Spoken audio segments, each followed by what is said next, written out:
Muhammad Shahab, Director Sales and Marketing, Smart Group of Companies.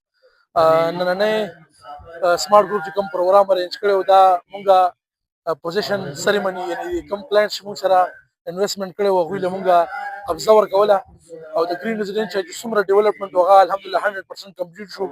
مونږ نن 3 کاله مخکې خلکو سره وعدې او دعوې کړې وې، الحمدلله 3 کاله کې دننه مونږ دوی سره چې کوم کمیټمنټ کړی هغه مو سره پوره کړو. هغې په سلسله کې مونږ دلته یو ایونټ ارینج کړی و. نو مونږ وی چې د خپل خوشحالي چې کوم دی د مردان عام عوامو سره تاجر برادري سره او ټول سره مونږ دا شیر کو. نو الحمدلله تاسو به کتلی مردان څومره خلک دي هغې له او ورسره چې مسافات کې مونږ سره بونیر ګیر ملکنډ او د باجوړ چې څومره غیور عوام دي د دې ته ګزارش کوم چې راشئ سمارټ ګروپ سره شانه بشانه ودرېږئ. سمارټ ګروپ یو پہچان دی، کم کمټمنټ چې سمارټ ګروپ کوي هغه ډېر زر تر زره پوره کوي.